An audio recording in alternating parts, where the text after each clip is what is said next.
por e-mail, através dos profetas. Como é que temos a certeza disso? Amós 3.7. O que é que dizem Amós 3.7? Certamente o Senhor Deus não fará coisa alguma sem revelar o seu segredo aos seus servos, os profetas. E Deus muda na sua maneira de atuar e de ser. Acham que Deus muda? Também não muda. Então o sistema divino de comunicação continua a ser este. Esperem, mas agora há e-mail, também pode comunicar. Não. Continua a ser este o sistema. Malaquias 3.6 diz, eu, o Senhor, não mudo. Então, como é que isto funciona? Deus abre uma instância, abre um assunto, um tema, suscita um primeiro profeta que vai anunciar esse tema. Vai anunciar um evento. Esse evento não é para o seu tempo. Esse evento é para daí a muitos anos. Quando chega ao tempo determinado, suscita um segundo profeta que vem retomar exatamente o assunto deixado em aberto, não outro, esse mesmo assunto, e apresenta como a verdade presente do seu tempo.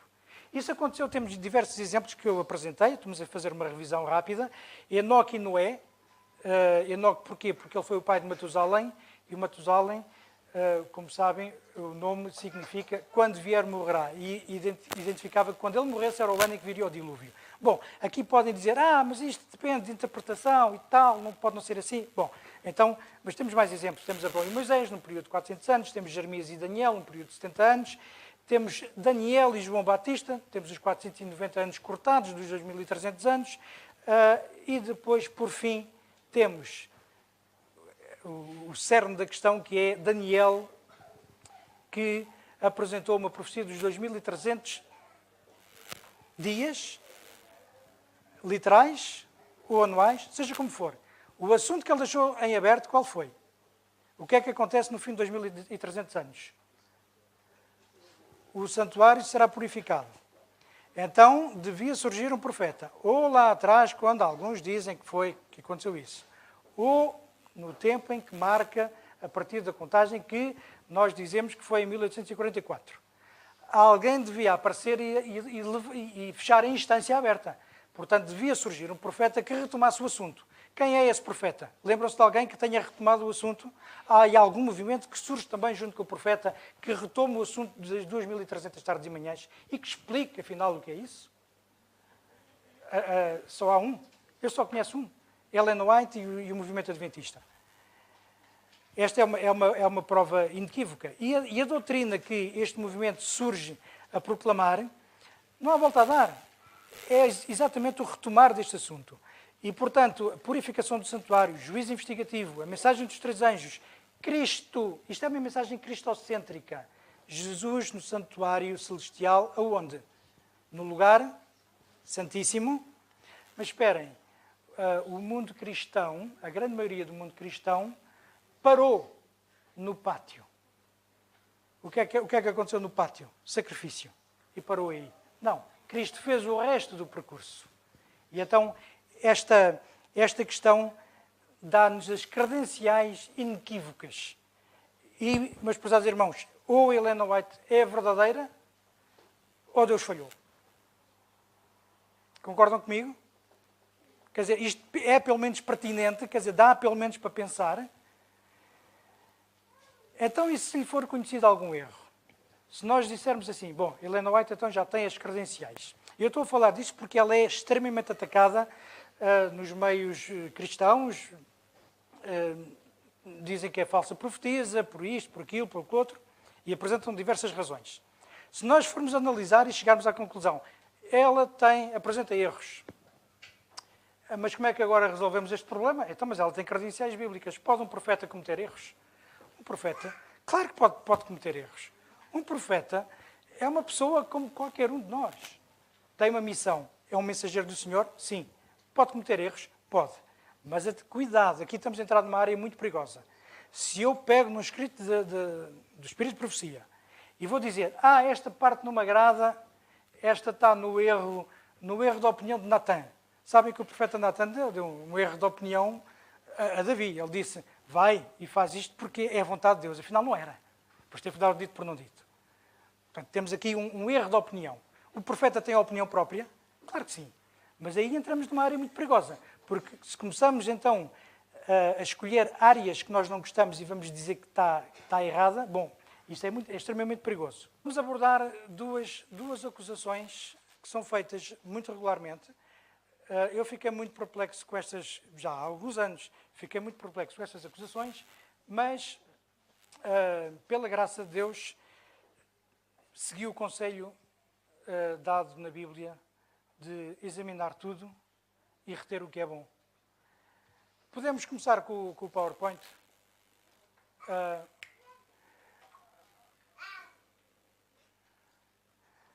Sabem o que é isto? O que é isto? É o quê? Um embrião. Certo, um embrião. Agora vou-vos contar muito brevemente a história deste embrião. Este embrião é um embrião de uma ovelha, mas neste embrião estão a desenvolver-se células humanas. São experiências que levantam questões éticas muito pertinentes. E os investigadores que estão a fazer isto têm um propósito. Esse propósito é começar a desenvolver uma tecnologia que permita criar, desenvolver, cultivar órgãos humanos em animais, para ver a compatibilidade. E eles são viáveis e eles desenvolvem-se. Até agora, eles destroem os embriões após um certo período, não os deixam desenvolver muito. Mas as experiências foram um sucesso e fizeram isto também com outro animal, com o porco, por exemplo, que também é muito compatível. Isto é, de alguma forma, Helena White chama o termo amalgamação. É diferente da engenharia genética, que é outra forma. Aqui não há engenharia genética. Aqui são células, como eu dizer, o cariótipo das células da ovelha continua a ser da ovelha. O cariótipo das ovelhas, desculpem-me estes termos, continua a ser dos humanos. Portanto, não há mistura genética, combinação genética entre células e células. É uma hibridização. São seres híbridos. Agora, acontece que, já no seu tempo, esta referência à amalgamação que Helena White fez, que seria que os antediluvianos e até o próprio Satanás teria feito experiências de amalgamação e tinha criado seres estranhos, seres que não tiveram entrada na arca. E o pior de todos os pecados é que fizeram amalgamação de besta e animal, sendo besta, besta e humano, sendo besta animal. Na altura isso deu, já ainda ela viva, deu polémica e ela foi instruída por um anjo a não mais falar desses assuntos porque o povo não estava preparado para isso. Acontece que agora, aquilo que era inconcebível, porque o cruzamento de raças, experiências genéticas no tempo dela era só através de cruzamento. O cruzamento pela via sexual, portanto, o cruzamento de raças, mas sempre raças próximas, senão não produzia nada. Nós temos o exemplo, por exemplo, sabemos o que é uma mula, é o cruzamento de burro com égua.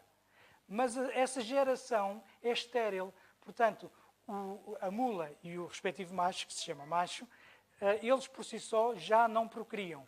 E esta é uma realidade que foi utilizada para criticar. Vejam, a Helena White, maluquinha, que falou de coisas, levou uma pedrada na cabeça, ficou maluquinha e disse estas coisas.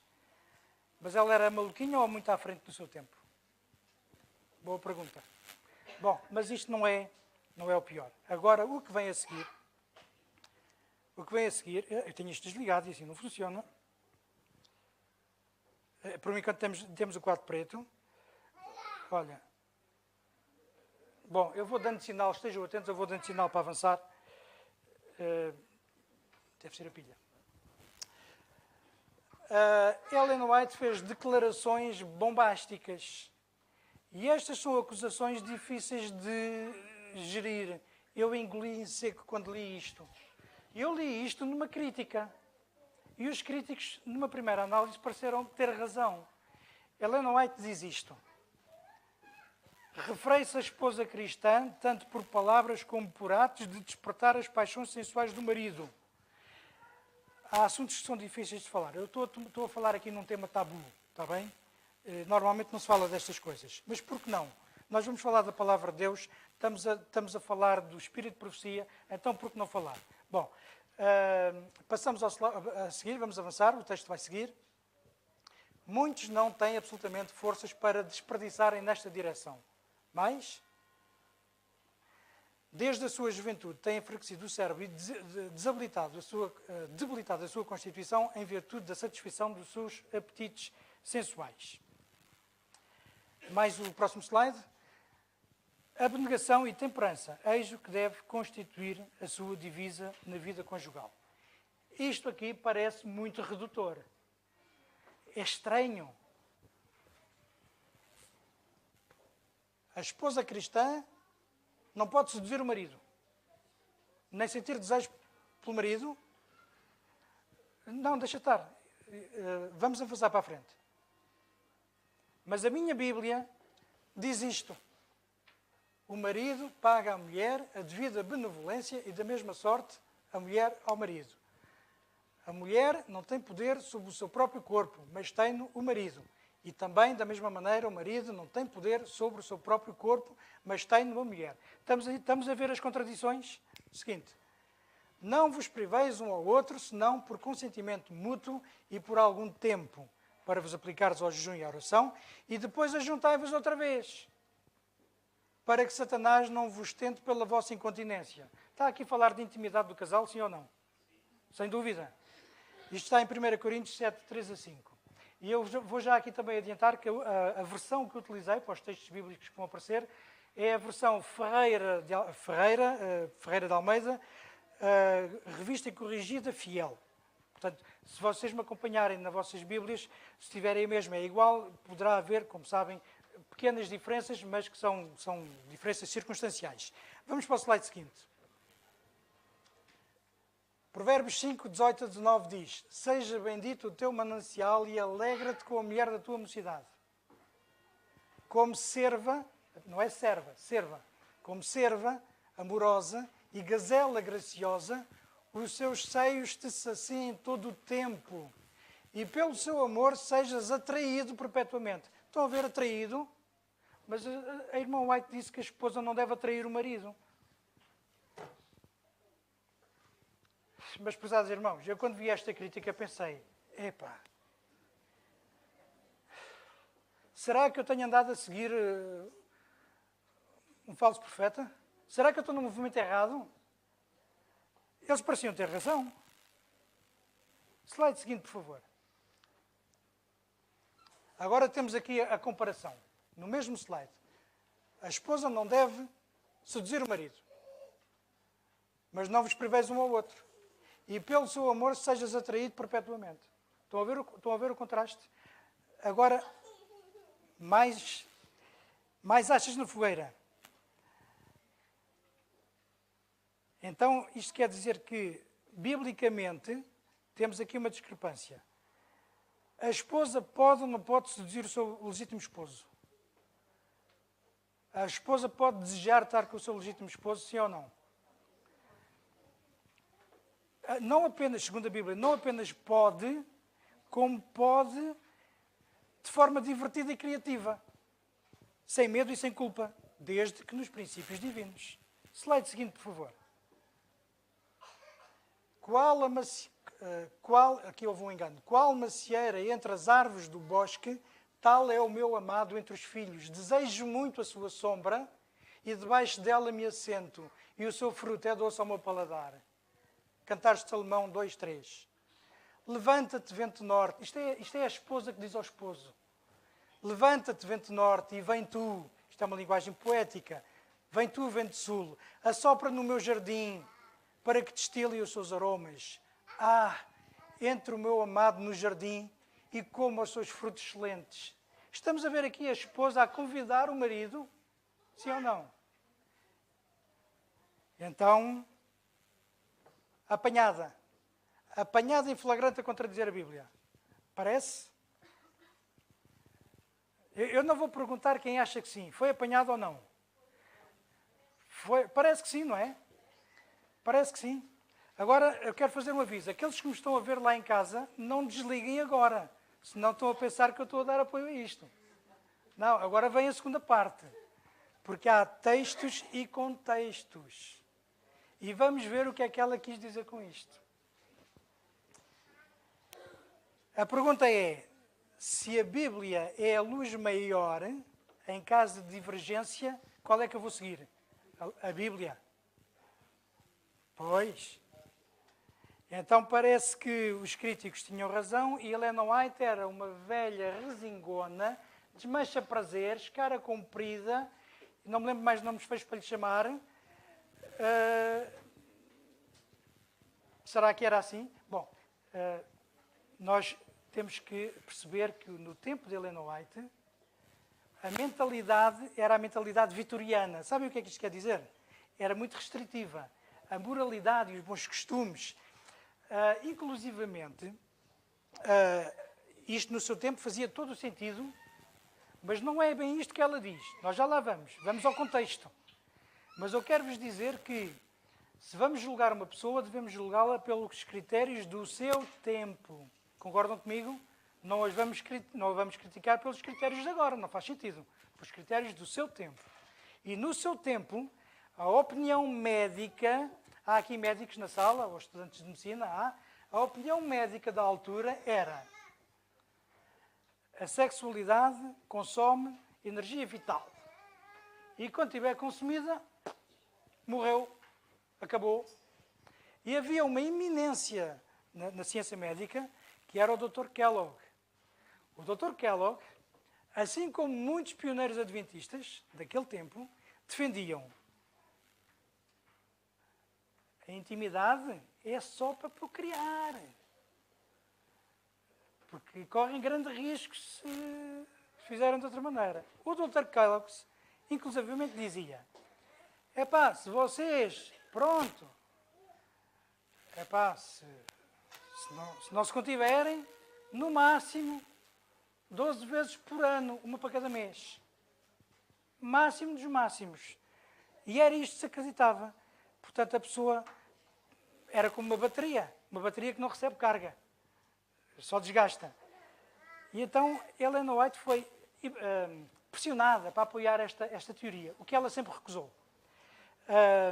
Uma vez um pioneiro, estamos a falar de um pioneiro adventista, eu não consegui encontrar o nome dele, mas isto está nos escritos, andava a procurá-la para ela lhe dar apoio para um panfleto que ela estava a tentar produzir.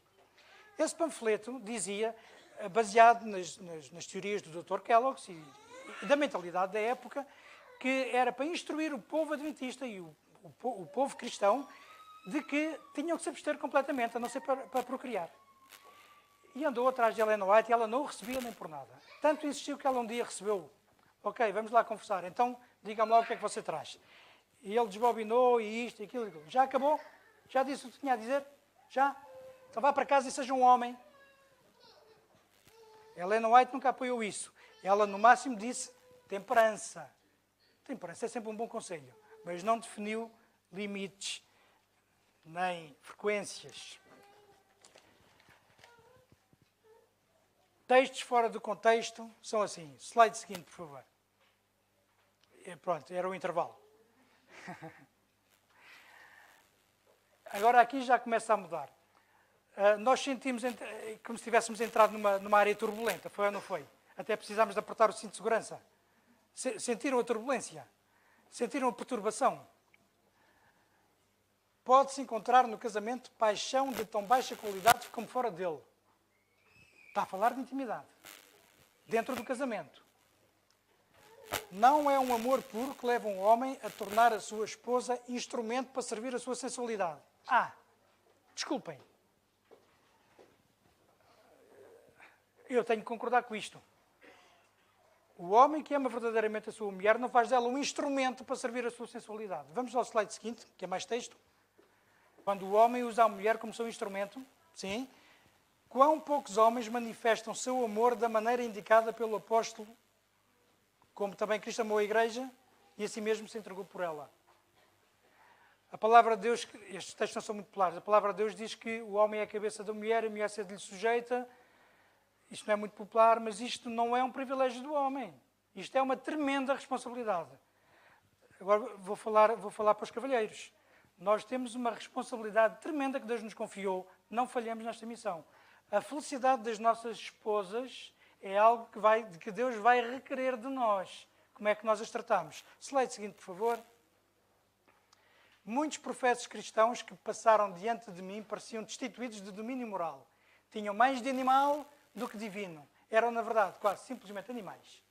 Nós hoje em dia já não sabemos muito bem como é que é a vida animal, porque nós somos muito citadinos, moramos na cidade e tal. Mas neste tempo a vida era muito rural. E este era um bom exemplo. E toda a gente sabe que os animais da quinta, quando procriam, não têm manifestações de afeto um pelo outro. Estão a cumprir um programa. Certo? E então ela está a criticar este comportamento animal. Um comportamento destituído de afeto. Slide seguinte, por favor. Homens desta espécie degradam a esposa a quem prometeram proteger e amar ternamente. Ela é tornada um instrumento para serviço das propensões vis e concupiscentes. Nós estamos a ver que aqui já temos alguma mudança de paradigma. Já está aqui algum contexto mais. Os críticos não chegaram a esta parte. Ficaram só naquela. E outros textos assim. Eu agora quero aqui dizer-vos, nós, homens e mulheres, somos um pouco diferentes. Concordam comigo? Deus fez-nos diferentes. E diferentes não ao ponto de sermos incompatíveis, mas sim de sermos complementares. Por vezes nós somos um pouco desatentos. Estou a falar para os cavalheiros, está bem? Às vezes somos um pouco desatentos às necessidades que as nossas esposas têm. Também podia falar com as meninas, não é? Porque também têm responsabilidades com os maridos. Mas aqui a crítica é aos maridos. Portanto, vamos falar para os maridos, está bem? Nós, homens, somos um bocadinho... como é que dizer? Somos muito parecidos uns com os outros. Quer dizer, somos tudo ali mais ou menos do mesmo padrão, não é? Assim, uma coisa assim, se calhar muito sem graça e tal. Não é? Somos previsíveis, não é? Já as nossas esposas... Se eu disser alguma coisa...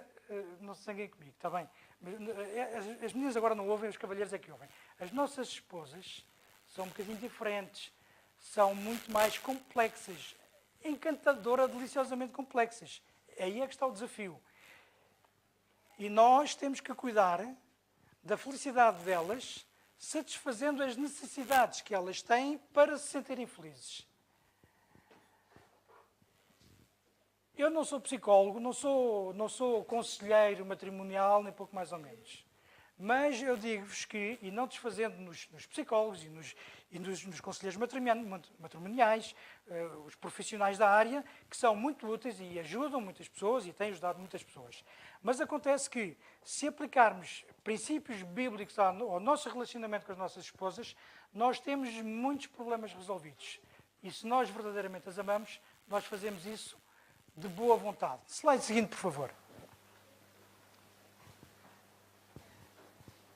Pois, era um intervalo. É mais um. Afeto. Vamos falar de afeto. As nossas esposas necessitam de ter a certeza que nós as amamos. Quando foi a última vez que eu disse à minha mulher que a amava? Isto é uma pergunta que eu faço a cada um de vocês. Também é válida para os namorados.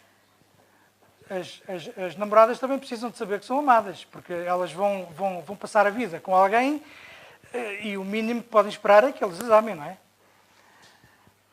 Ternura e carinho.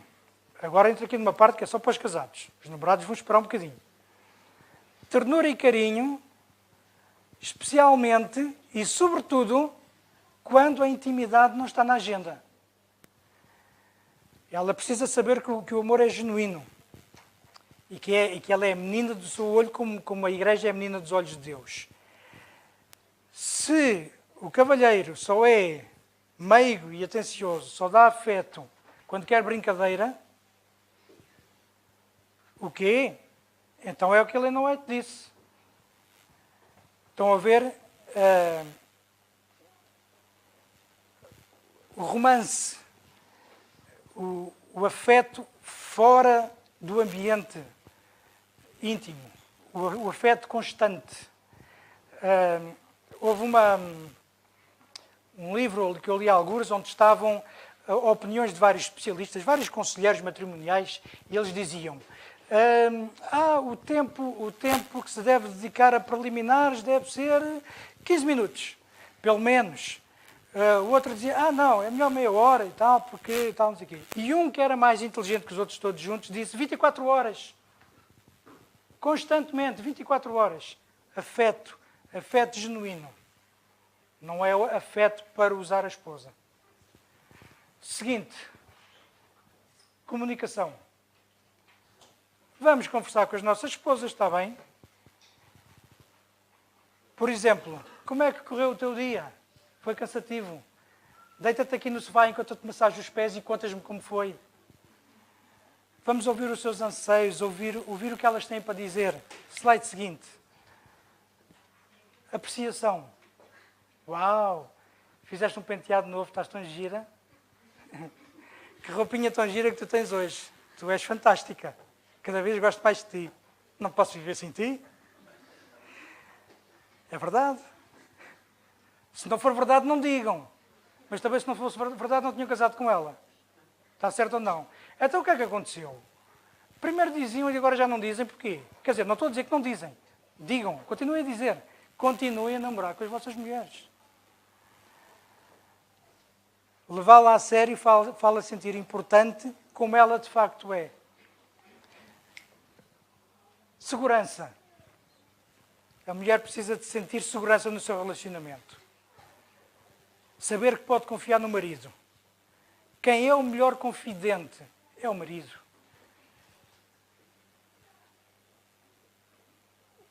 O seu porto seguro. E, não menos importante, para os casais cristãos, saber que o marido é um verdadeiro sacerdote de Deus, o sacerdote do lar. Isto é muito importante. Agora, eu vou-vos dizer, meus irmãos, podemos passar ao slide seguinte? Não, ainda não, volta atrás. Se nós procedermos assim, estamos a agir, biblicamente falando, como Deus projetou que fosse. E o que nós vamos chegar agora à conclusão é que é disto que Ellen White está a falar. Porque os textos que vamos ver a seguir desmistificam o problema e arrasam os acusadores. E ela vai falar também do retorno. O retorno das atenções que nós damos à nossa esposa. O carro, para se portar bem na estrada, para nós contarmos com o carro, para termos o retorno do carro na estrada, nós temos que o tratar bem fora da estrada. Na oficina, na manutenção. Isto não faz sentido. Como é que nós vamos estar à espera que a nossa esposa nos dê o retorno que nós gostamos se nós a tratamos mal? Eu vou-vos dizer uma coisa. As nossas esposas dão-nos retorno na intimidade à maneira como nós a tratamos fora da intimidade. Faz sentido? Amém. Há um ditado americano que eu gosto muito, que exemplifica exatamente isto que estamos a falar. Happy wife, happy life. O que é que isto quer dizer? Esposa feliz, vida feliz. Agora vejam lá se não é isto que Ellen White está a dizer. Isto é sublime e arruma completamente o assunto. Não é o único texto. Sede um para o outro terno e atencioso, abrindo mão dos vossos próprios desejos, propósitos, para que façais feliz um ao outro. Está aqui a falar de atenções. Sede terno e atencioso. Está a falar de afeto. Devem considerar a felicidade de um do outro, das coisas pequenas como as grandes, manifestando terna solicitude em reconhecer os atos de bondade. As pequeninas cortesias mútuas. Estamos aqui a falar da apreciação. Estamos ou não estamos? Estas pequenas coisas não devem ser negligenciadas, pois são tão necessárias para a felicidade do homem e da esposa, como o alimento é necessário para a manutenção das forças físicas. Prezados irmãos e esposas, aqui está a falar para as esposas também, namorar é preciso. Palavras bondosas, animadoras e comunicativas de coragem da parte dele, a quem ela confiou a felicidade da sua vida, ser-lhe-ão mais benéficas que qualquer remédio. E os alegres raios de luz que essas palavras de simpatia levarão ao coração da esposa e mãe, refletirão sobre o coração do pai, no caso o marido, seu brilho de animação. Estão a ver aqui o princípio do retorno? E agora vem a cereja em cima do bolo. O clímax de tudo isto. Vamos à frente? Unicamente onde Cristo reina pode haver amor profundo, verdadeiro, altruísta. Então, uma pessoa e outra se amalgamarão. Uau! Está a falar de intimidade, sim ou não? Mas é onde Cristo reina. Estão a ver a santidade da questão? Altruísmo. É a procura do bem do outro. Então, uma pessoa e outra se amalgamarão e as duas vidas se fundirão em harmonia. Anjos de Deus serão hóspedes do lar e as suas santas vigílias. O que é que se faz numa vigília? Dorme-se? A vigília é para dormir? Não, não é para dormir. Sabemos do que é que ela está a falar? Sim ou não? As suas santas vigílias santificarão a câmara matrimonial. Agora o que eu vos quero dizer é que Ellen White, quando escreveu isto, bem, isto foi bombástico. Ela escreve isto, é o clímax da união entre o marido e a mulher. E isto é um assunto santo, é um ato de culto e de louvor. Afinal, as coisas mudaram agora, não mudaram? Passou a turbulência, sim ou não? A turbulência acabou. O que se trata é disto. O que estava a falar primeiro é de casos infelizes em que o marido é egoísta. E isso não pode acontecer. O tempo vai um bocadinho longo, mas vamos passar ao slide seguinte. Será banida a vil sensualidade. Qual é a sensualidade que será banida? Se o marido procurar a esposa e a esposa ao marido no ambiente de amor altruísta, a sensualidade não é vil, é santa. A que será banida é vil. E os pensamentos serão dirigidos para Deus no alto. A Ele ascenderá a devoção do coração. Isto vem tudo no mesmo contexto. A intimidade entre marido e mulher é um ato santo. É um ato de adoração. Deus está presente. Estão a ver a seriedade do assunto. Vamos passar ao slide seguinte. Vermont é um pequeno estado americano e em 1961 este casal que está aqui casou-se. Daniel T. Bordeaux, o nome sugere que há aqui influência francesa e de facto este estado fica junto ao Canadá, no norte, e teve até durante algum tempo sob a administração francesa e depois passou para a administração americana. Portanto, tem muita influência francesa. Portanto, o Daniel e a Marion casaram em 1961. Ellen White, sim, perdão, há aqui um engano grosseiro, peço perdão, 1861. Muito obrigado. Eles casaram e, com a idade de 26 anos, ele pelo menos, 26 anos, eram muito jovens. E a Ellen White foi convidada para o casamento. Depois do casamento e da cerimónia, que decorreu numa propriedade de uns irmãos, o que acontece é que já era tarde e, como sabem, naquele tempo as viagens eram a cavalo, ou uma carruagem puxada por cavalo, e à noite, e era inverno ainda por cima. Então eles foram convidados para pernoitar na propriedade, na casa dos anfitriões, e assim depois viajariam de manhã. Acontece que a Ellen White estava nas mesmas condições, porque também não era dali. Então foram convidados a pernoitar também. E mais ou menos por volta das 9 horas da noite, quando a Ellen White subiu para o quarto, reparou que o jovem Daniel andava ali de um lado para o outro, estava nervoso, e dentro do quarto estava uma jovem petrificada, assustada e com medo. Naquele tempo, sabe como é que acontecia naquele tempo? As meninas, quando cresciam, pensavam que estavam gravemente feridas de morte e que iam morrer, quando aparecia a primeira menstruação. Se tivessem a sorte de ter uma irmã mais velha e já soubessem, ou uma amiga mais velha, mas isso acontecia. Portanto, e é este o cenário, portanto, é esta a época, esta a mentalidade. E então Ellen White encontrou e percebeu imediatamente o que é que se passava. E disse para este jovem: meu caro jovem, tu entra naquele quarto e vai amar a tua mulher, mas não te esqueças de uma coisa: ser gentil e amoroso, porque isso vai lhe fazer bem. E depois olha para ele com um sorriso maroto. Vai-te fazer bem a ti também. Mas, pesados irmãos, afinal, eu gosto desta velhinha. Ela não é nada uma velhinha de cara comprida. Não é carrancuda. Não é desmancha prazeres. Ela foi, sim, ela não foi repressora. Ela foi muito à frente do seu tempo. Ela foi liberalizadora contra tudo e contra todos no seu tempo. Estão a ver a bênção que é este guia que Deus nos deu. Agora, nós temos aqui um contraste imenso entre a mentalidade e a moralidade no tempo de Ellen White, que era vitoriana, e temos a moralidade do nosso tempo de hoje. Estamos no extremo oposto, sim ou não? Imaginem um pêndulo, está pendurado. Nós puxamos o pêndulo todo para um lado. Se largamos o pêndulo, ele vai equilibrar no meio. Não vai. Vai tudo para o outro lado. É o que acontece no nosso tempo. E eu agora quero terminar com uma história triste. Um movimento chamado Os Escolhidos estava apenas a uns dias de entrar na Terra Prometida. O inimigo queria evitar a todo custo. Então ele tira da sua aljava infernal uma seta e atingiu o povo no meio do coração com imoralidade sexual.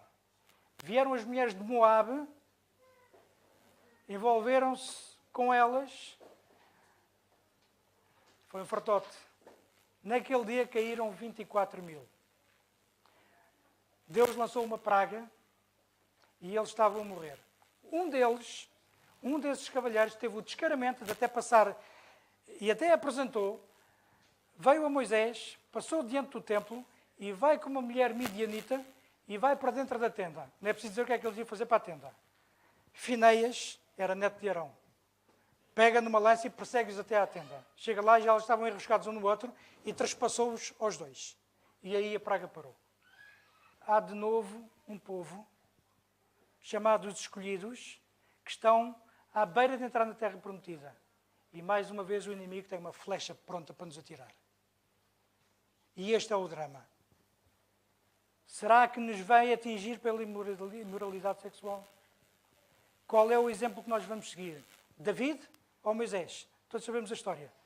David viu uma senhora tão jeitosa a tomar banho. E o que é que ele fez? Ficou ali a apreciar o show erótico. Uau! Se fosse hoje nos nossos dias, seria a pornografia, por exemplo. E José, o que é que ele fez? Ao primeiro sinal de perigo, fugiu. Por isso, meu prezado amigo, meu prezado irmão, ao primeiro sinal de perigo, foge. Quando estiveres para clicar onde não deves, dirige uma pressa aos céus e virá uma legião de anjos em teu socorro. Foge. Mas a sexualidade é uma dádiva gloriosa de Deus à humanidade, sim ou não? E não é só para procriar. Já provámos isso pela Bíblia e pelo Espírito de Profecia.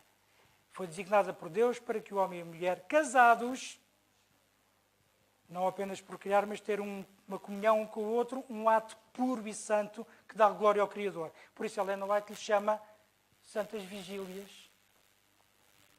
Fora deste contexto, é um curto-circuito. É uma contrafação. Seja a pornografia, seja o sexo extramarital, pré-marital incluído, ou congénero. Estamos a falar de homossexualidade. Estamos mesmo a terminar. Sem dúvida, a pornografia está na ponta da flecha. É um flagelo social. Mesmo sociólogos, hoje em dia, não cristãos, dizem que é um flagelo. Porque está a deseducar os nossos jovens.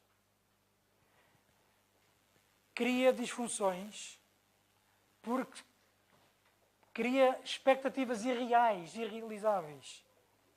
Imaginem uma pessoa que come uma comida muito picante e ainda por cima trinca a malagueta.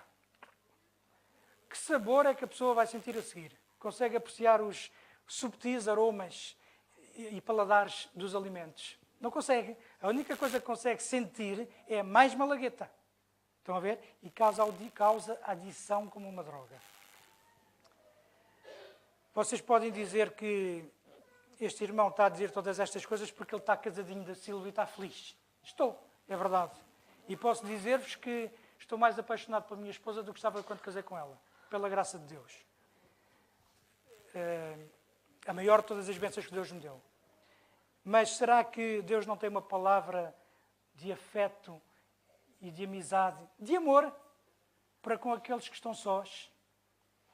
Seja por opção ou por falta dela, porque o príncipe encantado ou a princesa encantada não apareceu, ou até aqueles que perderam a esposa porque faleceu e que porventura decidem ficar nesse estado, mas se não ficarem têm toda a legitimidade. Deus não tem uma palavra para estes? Tem, sim senhor. Com certeza que tem. Nós temos em 1 Coríntios 7, 32 e 34, o apóstolo Paulo a dizer assim, e bem quisera eu, podemos fechar isto, já não vai haver mais slides, e bem quisera eu que estivéssemos sem cuidado.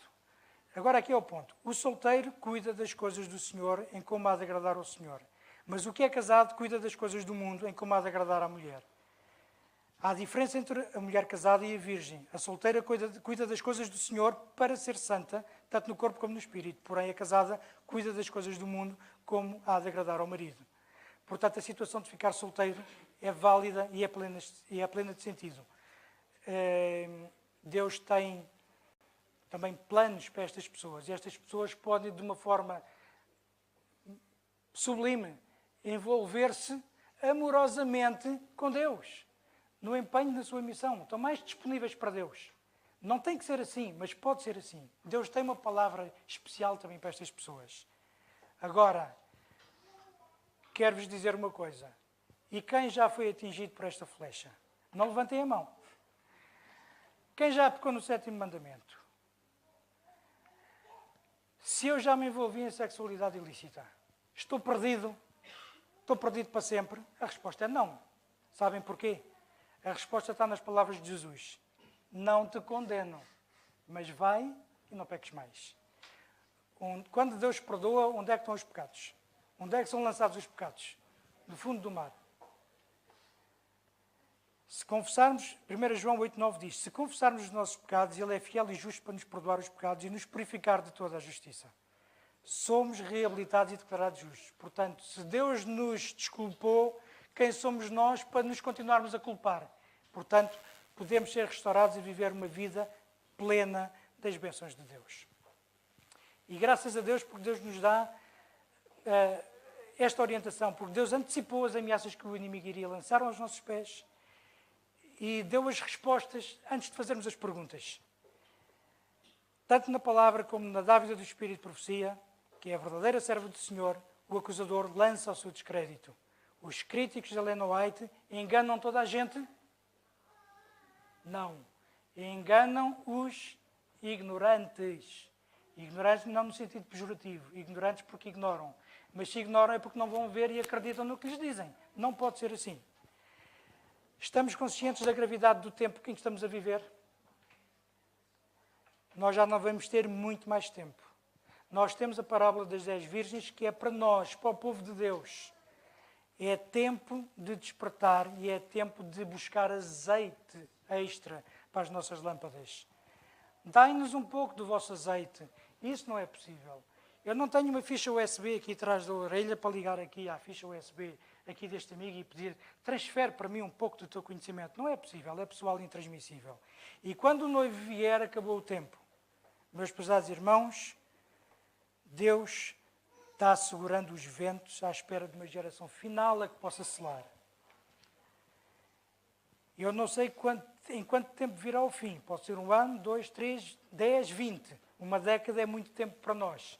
Mas no cômputo geral, universal, e para Deus não é nada. É um ápice. Eu sei que o cenário está montado. Busquemos ao Senhor enquanto o pudermos achar. Amém.